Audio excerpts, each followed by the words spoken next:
एक शहर में दो भाई थे। बड़ा भाई, उसका नाम दयाल था, और दूसरा छोटा भाई मनीष था। बड़ा भाई बहुत ही चालाक था। उसकी पत्नी भी बहुत चालाक थी। दयाल उस पूरे घर पर कब्जा करना चाहता था। मनीष बहुत सीधा और ईमानदार था।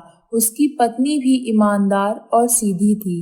एक बार बड़े भाई ने पिताजी के जिंदा रहते बेईमानी से पूरे घर को अपने नाम करवा लिया। पिताजी की मृत्यु के बाद उसने अपने छोटे भाई को घर से यह कहकर निकाल दिया। पिताजी ने जायदाद में से तुम्हें कुछ नहीं दिया। तेरा इस घर में कुछ नहीं है। तू कहीं और जाकर रहे। यह घर हमारा है। भैया, ऐसा नहीं हो सकता कि पिताजी ने मुझे कुछ नहीं दिया हो। मैं भी तो उनका बेटा था। क्या मैं गलत कह रहा हूँ? यह देख, कागज बता रहे हैं कि तुझे पिताजी कुछ देकर ही नहीं गए। यहाँ तेरा कोई हिस्सा नहीं है। तुम इस घर को छोड़कर कहीं और जाकर रहो। भाई, मैं कहाँ जाऊँगा अपनी पत्नी और छोटी सी बच्ची को लेकर? कहीं भी जा, मुझे कुछ नहीं मालूम, और इस घर से कुछ ले जाने की हिम्मत न करना, वरना बहुत बुरा होगा।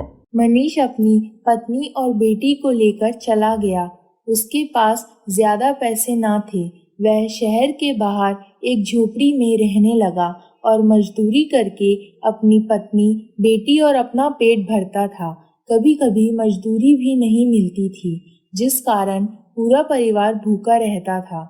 मनीष से अपनी पत्नी और बेटी का भूखा रहना देखा नहीं जाता था। वह अंदर से बहुत दुखी होता था। समय कटता गया। धीरे धीरे दिवाली का समय भी नजदीक आने लगा। उसको मजदूरी भी मिलती तो वह उस मजदूरी से बस अपने परिवार का पेट भर पाता था।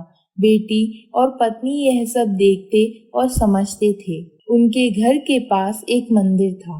हे माँ, तू सारी जगत की माँ है। तू दुनिया की रखवाली करती है। मेरे पिता की भी रक्षा करना माँ। मेरे पिता बहुत दुखी रहते हैं। अब मुझसे अपने पिताजी का दुख नहीं देखा जाता। हम जैसे भी हैं भूखे रह लेंगे, पर पिताजी का दुख नहीं देखा जाता। मैं भूखी रहती हूँ, मुझे उसका दुख नहीं होता, परंतु पिताजी दुखी रहते हैं, मुझे इस बात का बहुत दुख होता है। वह रात रात भर जागते हैं और हमारे बारे में ही सोचते रहते हैं। ठीक से सोते तक नहीं। तुम कुछ करो माँ, जिससे हमारे घर के दुख दूर हो सके।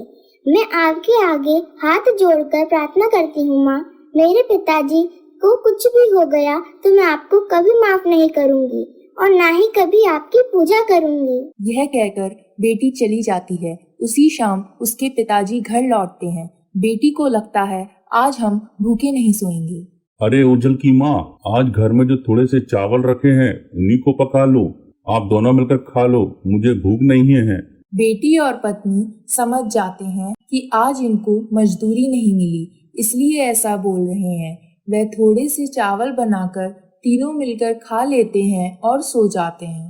बेटी को सपना आता है। सपने में माता आती हैं और कहती हैं, बेटी, इस कुटिया के पीछे मेरी मूर्ति मिट्टी में दबी है। मुझे यहाँ से निकाल कर अपने घर ले चलो। इतने में बेटी की नींद टूट जाती है और वह सुबह उठकर कुटिया के पीछे हिस्से में जाती है। वहां पर जाकर देखती है मिट्टी का ढेर है। उस मिट्टी को हटाती है और देखती है कि उसमें एक माँ लक्ष्मी की मूर्ति निकलती है। वह उस मूर्ति को लाकर अपने माँ और बाबूजी को दिखाती है। वह भी हैरान हो जाते हैं। उसकी माँ उस मूर्ति को साफ करके पूजा करती है। पूजा के बाद मनीष मजदूरी ढूंढने के लिए निकल जाता है। मनीष मजदूरी के लिए एक जगह खड़ा हुआ था। पास की ही दुकान पर एक सेठ जी आए। वह बहुत हड़बड़ी में थे। उनके पास एक बैग था। जल्दी जल्दी में वह उस दुकान पर अपना बैग छोड़कर चले गए। यह सब मनीष देख रहा था। उसने उस बैग को उठाकर देखा। यह बैग तो रुपए से भरा हुआ है। यह देखकर मनीष चौंक जाता है और सोचता है, सेठ जी तो चले गए, मैं उनको कहाँ ढूंढूं? चलो ढूंढता हूँ, कहीं तो मिलेंगे। बैग को लेकर सेठ जी जिस रास्ते से गए थे उसी रास्ते पर वह भी चल दिया। काफी समय के बाद सेठ जी उसे दिख गए। मनीष वहां जाकर बोलता है, सेठ जी, आपका यह बैग, आप उस दुकान पर उसको भूल आए थे। मैं वहाँ खड़ा देख रहा था। यह लीजिए आपकी अमानत। आपका बैग अब संभालिए। अरे, मैं इसी बैग को तो ढूंढ रहा था। तुम्हें पता है इस बैग में क्या है? हाँ सेठ जी, इसमें बहुत सारे रुपए हैं। यह रुपए लेकर तुम जा भी सकते थे। इसमें इतने सारे रुपए हैं कि तुम जिंदगी भर बैठकर अपने परिवार को खिला सकते थे। सेठ जी, मैं ईमानदारी से जिंदगी जीना चाहता हूँ। मुझे तो बस रोज मजदूरी मिलती रहे, मैं अपने परिवार को अच्छे से पाल सकूं। यह रुपए तो आपकी अमानत है, इसे आप ही रखिए। आज के समय में तुम जैसा ईमानदार इंसान बहुत मुश्किल से मिलता है। तुम क्या करते हो भाई? सेठ जी, मैं मजदूरी करता हूँ, छोटा मोटा काम करके अपना घर चलाता हूँ। अभी तो मैं फिलहाल काम ढूंढ रहा हूँ। कल दिवाली है, इसलिए मैं सोच रहा हूँ कुछ मजदूरी करके कमा लूँ, जिससे परिवार के साथ दिवाली अच्छे से मना सकूँ। मेरे यहाँ नौकरी करोगे? मुझे तुम्हारे जैसे ईमानदार इंसान की जरूरत है। जी सेठ जी, मैं नौकरी करने के लिए तैयार हूँ। बताइए अभी क्या करना है? पगार नहीं पूछोगे कि कितना दूंगा? सेठ जी, जो देना चाहो दे देना, कम से कम मेरा परिवार तो भूखा नहीं। कल से मेरी दुकान पर आ जाओ और नौकरी करो। सेठ जी, आज से क्यों नहीं, मैं तो आज से ही तैयार हूँ, जिससे मैं कोई मजदूरी मिल सके, कुछ रुपए मिल सके। यह लो कुछ एडवांस रुपए।